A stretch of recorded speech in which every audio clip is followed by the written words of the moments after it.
Welcome to CrossTalk. I'm Peter LaBelle. The so-called war on drugs has been fought for decades. Few believe it has achieved much beyond horrific budgetary costs and extremely high levels of incarceration in the U.S., as well as the staggering death toll south of the border. As some American states liberalize their drug laws, is it time for the U.S. as a whole to do the same?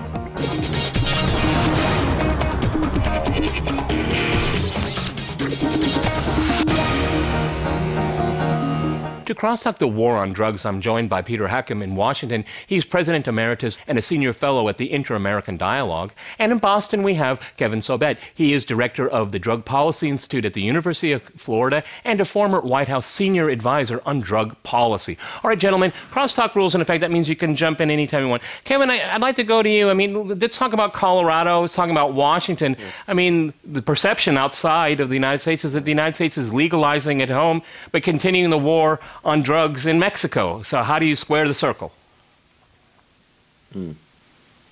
Well, I mean, you know, Colorado and Washington had votes, but frankly, federal law is still supreme. And what federal law has said, and this is what President Obama has said numerous times, is that marijuana is still illegal. So I think the message to the world is that just because two states decided to legalize marijuana, that this is really going to be caught up in the courts for a while. And this is really the beginning of the conversation and not the end. You know, unfortunately, voters were sold a false choice between prohibition on one side and super enforcement criminalization and legalization on the other side. And the reality is that this is actually a false choice. This is not between legalization or prohibition. You can actually have a kind of policy that's much more nuanced than that. Okay, Peter, in Washington, what do you think about what the people in Colorado and Washington have done recently in the last election? Well, given the choices, and frankly, I think Kevin has put them out there, that's the choice that we seem to have, a lot of collateral damage or legalization, and I would like to see a more nuanced approach. But frankly, from what I see, I would have voted for legalization in both elections. Like I say, I think the damage that we're currently inflicting on young people in this country, the damage that's going on in Latin America, that I think Kevin is absolutely right. This is the beginning of a conversation. I very much hope that the United States will look at its drug war overseas and open up that conversation with the Latin Americans in a very serious way to look at the current policy and the alternatives. Well, Kevin, I would have voted for legalization. Okay. How do you react to that, Kevin? Yeah. Because, I mean, the war on drugs, as people call it, do you think it's a success? I mean, we can go through a lot of the issues related to it. Well, the only people who use that, right. Yeah, the only people that use the term war on drugs are not the government anymore. Frankly, it's people who want to use it as a rhetorical tool to advance legalization. It's not a good analogy. We don't have a war on our own people. The issue is legalizing marijuana in a few states, frankly, even if you did it in the United States, is not going to stop the criminal cartels and the transnational criminal organizations. They're making their money from human trafficking, from piracy, from political crime, extortion, kidnapping, from cocaine, heroin, and meth. The idea that they're making a majority of their money from marijuana was debunked by a very good RAND study that came out in 2010. So, you know, this idea that marijuana legalization is going to somehow wipe them out just doesn't work. I do think we can call for a new approach, and that kind of approach could be one where we have treatment, where we do drug courts, and drug courts are essentially how much money is devoted the idea to that? of how much a money judge of the with budget, a doctor approximately and a social $40 worker. billion. Well, there's actually a lot of money. $40 billion a year. What percentage is to prevention? I think it's a third?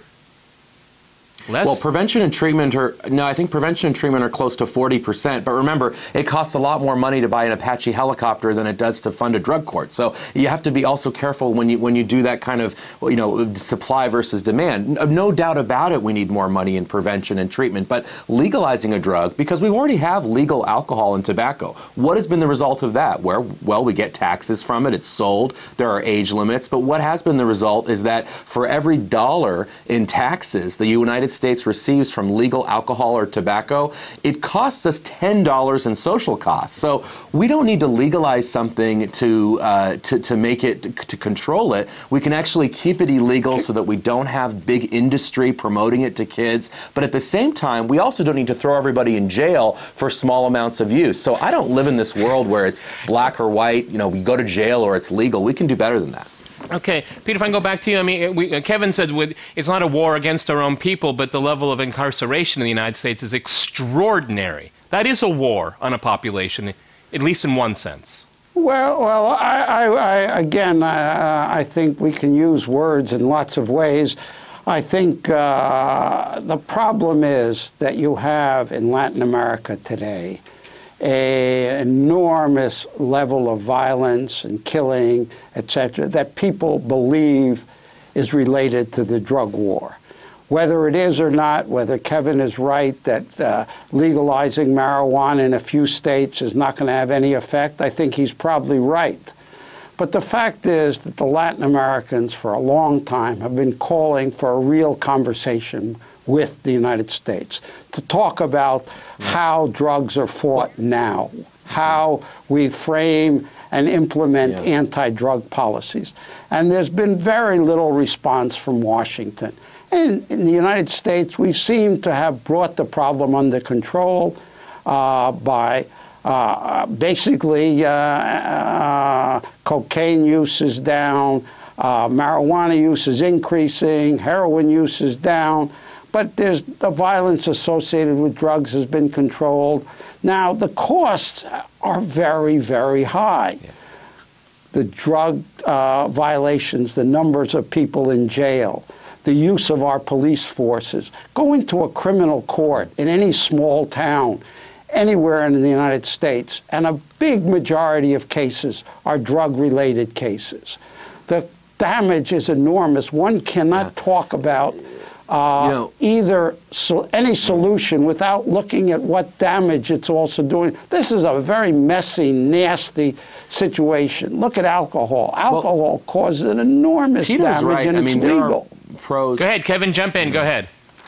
Right, it does. And Peter, that's a great point, Peter. Alcohol is legal and causes enormous damage. I don't see why we would want to add another drug to that list. But, Peter, you were right when you're talking about incarceration. Nobody is proud of the fact that the U.S. has gone from 400,000 people in state and federal prison to 1.4 million, over tripling in the last 20 years. That's not something to be proud of. But actually what we've learned is that there are ways to work within the criminal justice system to deliver treatment, to deliver drug courts where you actually have a social worker and a doctor and others that are giving people treatment and having sort of consequences if you don't attend treatment. There are actually ways to work within the system, and there are ways to improve the system. I mean, just because you say we don't want to legalize drugs, it doesn't mean that means we don't want to reform our criminal justice system, which I would agree is also broken. Let me jump in here. We have 5 million people on probation out there. I'm very happy that now we're going to be reoffending. joined by Ethan Nettleman. He's in New York. He is the founder and executive director of the Drug Policy Alliance. Ethan, thank you for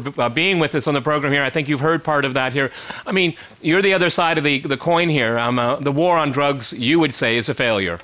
Well, of course it's a failure. I mean, I just heard the last moments of what Kevin Sabet said, but his notion that you need the criminal justice system to deal with addiction in every case is absurd. By his logic, we would be taking people with cigarette addiction, alcohol addiction, food addiction, everything else, and using drug courts and the threat of prison with them and drug testing. So I think that's an absurd notion. I think beyond that, he appears to be oblivious to the horrific negative consequences to the failed prohibitionist policies.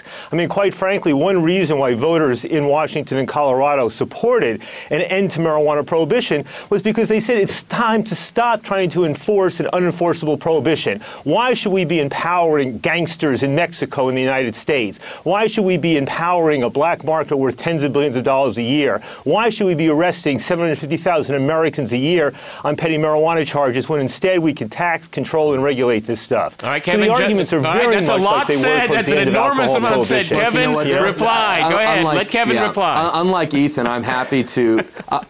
unlike Ethan, I'm happy to say that there are pros and cons of every policy. But the idea that gangsters are empowered by people smoking that's not true, Kevin. I'm happy to say there are pros and cons of every policy as well. So that's a distortion right there. The issue is, I do think that we can actually keep it straight, keep it honest. Fine. Look, we need to acknowledge that there are pros and cons of every drug policy. Frankly, we do need a new approach in a lot of this. I think in Latin America, and Peter brought this up earlier, was a very good observation. We need to look at things like how to train police better, how to work with the justice system, the health system, the education system. The idea that we need to legalize drugs in order to help with corruption and security and health and education in Latin America is totally absurd. Let's work on those individual issues. Kevin, can I just jump in a second? Let Peter in Washington jump in. You start this is CrossTalk. Peter, go ahead. Let Peter go in Washington. You touch every single time. Go ahead, Peter in Washington. Go ahead. What seems to me is that the legalization is in some sense should be taken by Washington and anybody who's in favor of prohibition as an alarm that there has been no response to the call for alternatives. I look at Latin America. I've been working there for 40 years. And the way the U.S. goes about dealing with the drug problem, drug issues in Latin America, is similar to the way it was done 30 years ago. Look at the U.S. in Honduras recently. It's just so similar to the way we dealt with Bolivia and Peru 30 years ago. And the Latin Americans have never been able to get the attention of the United States to look at alternatives. Kevin, I agree with you that legalization is not the perfect solution, but they're not looking at, the U.S. has simply refused any idea of a debate discussion. And now they're ringing the alarm bells, and the only way to get Washington's attention appears to be to use the term legalization. I think there's a discussion of alternatives that, right. Well, Peter, you're right. Only after they cry for legalization to talk about reforms. No, but you had to cry legalization. We shouldn't have to do that in order to talk about reforms. Yeah. I agree. So, the issue is the organization. Let's be clear. The reason why you have presidents in Latin America. All right, gentlemen, I'm going to jump in. We're going to go to a short break, and after that short break, we'll continue our discussion on the legalization of drugs. Stay with RT.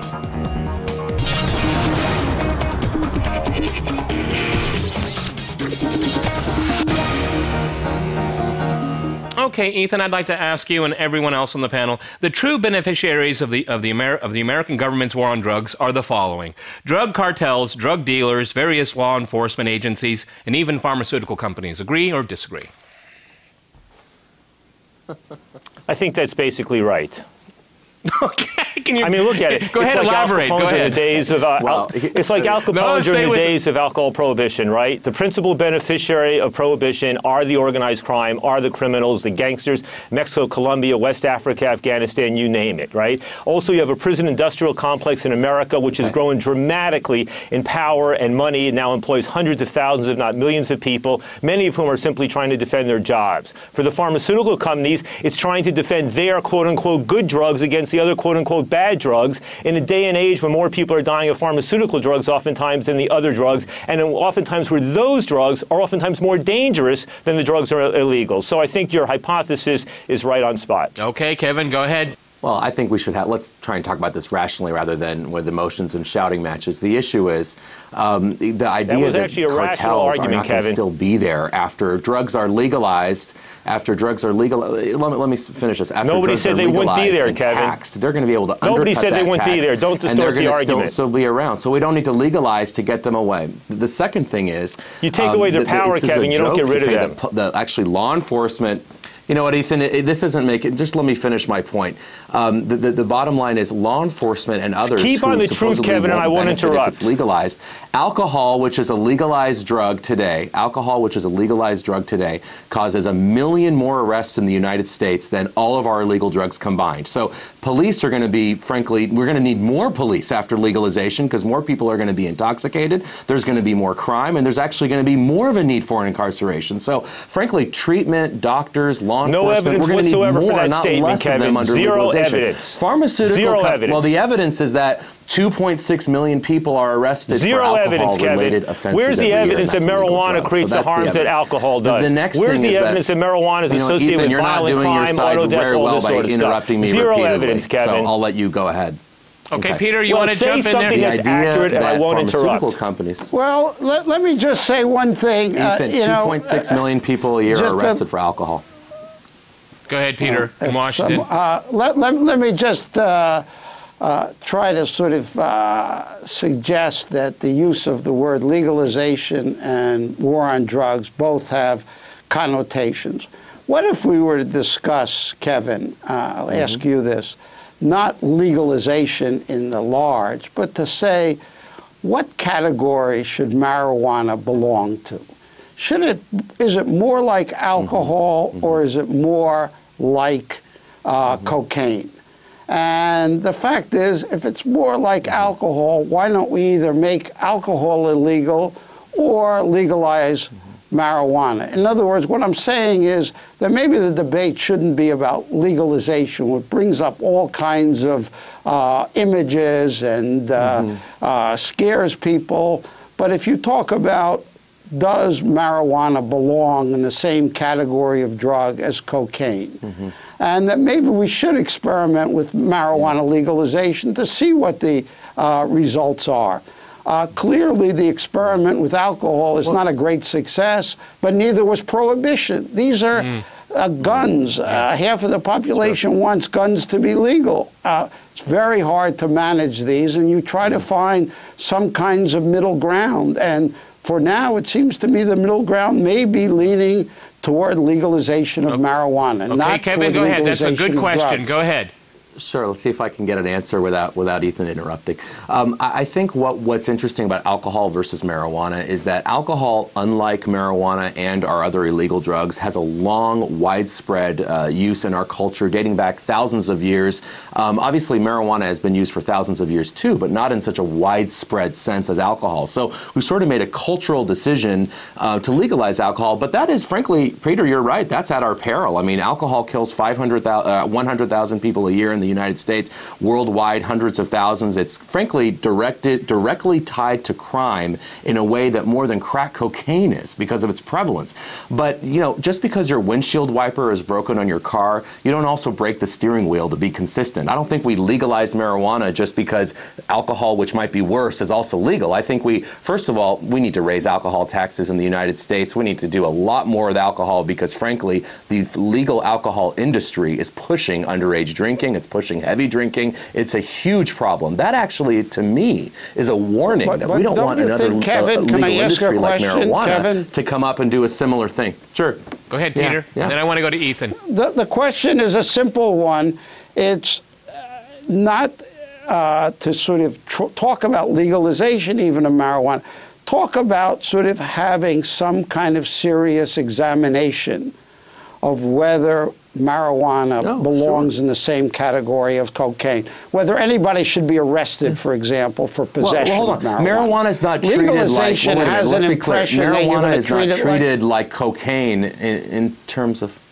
Right, but marijuana is not treated like cocaine in terms of penalties. I mean, people are serving long sentences, for example, for cocaine, and they're not serving long sentences for marijuana. And I'm not saying that they should. Okay. But a re-examination of our policy, looking at marijuana, you're talking about makes sense because what we can say is, let's not legalize it. Okay. Well, I don't even like that term because people confuse decrim and legalization all the time. But we can look at the particular penalties and say, let's not necessarily have a harsh penalty for marijuana. Should someone go to prison for possession of marijuana? It doesn't happen. You know, yes, people are going to jail. They may not be going to state and federal prisons, but they are going to jails. There are 5 million people in America under the supervision of the parole and probation system, and for them, simply being possession of a joint or testing positive for marijuana can lead to incarceration. That's true. In New York City, you have people being arrested and sent to jail for a few days, and if they have any other sort of criminal evidence, it can be for much longer.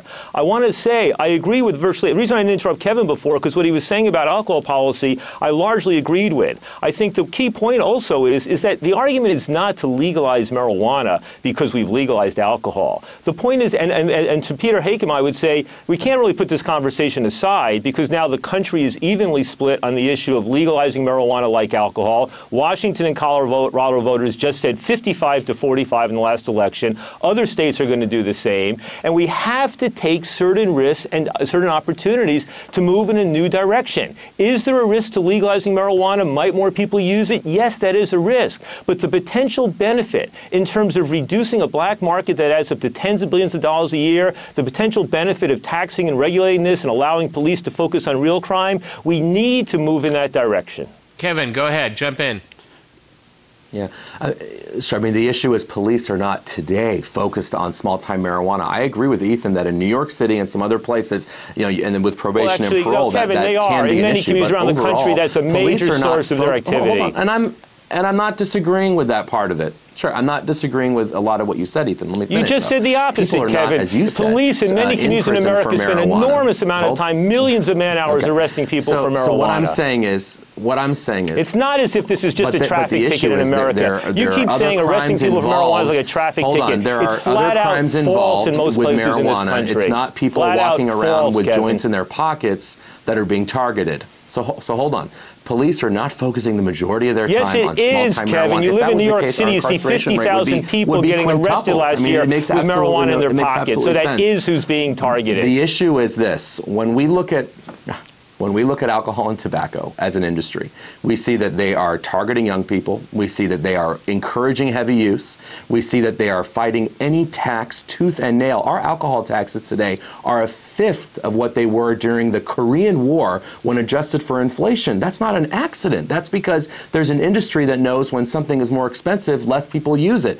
Believe it or not, a positive of prohibiting marijuana is that the price is artificially higher. A negative is that that money can sometimes go to unsavory, criminal organizations. A minority of their funding comes from marijuana. So we need a balanced approach. I'm not saying throw people in jail, Ethan. I'm not saying to even follow some of the examples we see around the country right now. I'm saying let's intervene. We haven't even talked about the health effects of marijuana when we look at young people and brain changes with IQ and learning and driving. I mean, these are real issues, mental illness, that we also need to focus on when we talk about marijuana. 100 million Americans have used marijuana. This notion that marijuana is creating this horrible health harms in America is absurd. The last 3 occupants of the White House, half of all Americans between the ages of 18 and 60 have tried it. So marijuana is a drug. You shouldn't be using it every day. We don't want kids using it. But the notion of comparing it with alcohol or other illegal drugs in terms of dangers is absurd. There's not one legitimate scientific body that has ever come to that conclusion. And you're putting out those myths is irresponsible on your part. Ethan, let me.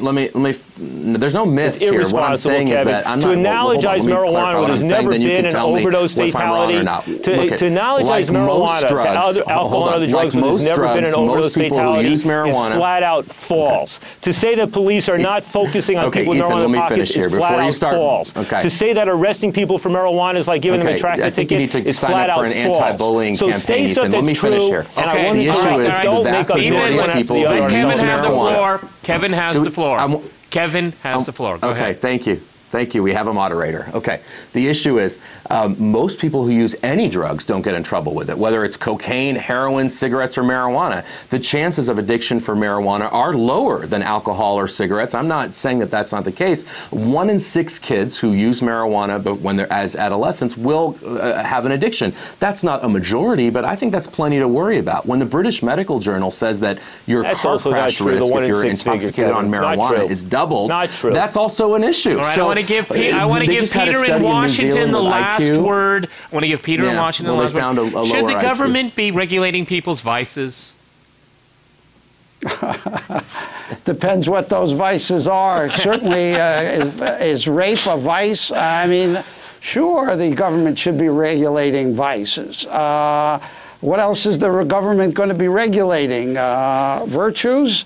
No, I think that the question is the one Ethan raised, that half of the country is now. I'm sorry, gentlemen, we've run out of time. I wish you could have answered the question. Many thanks today to my guests in Boston, Washington, and in New York. And thanks to our viewers for watching us here at RT. See you next time, and remember, CrossTalk rules.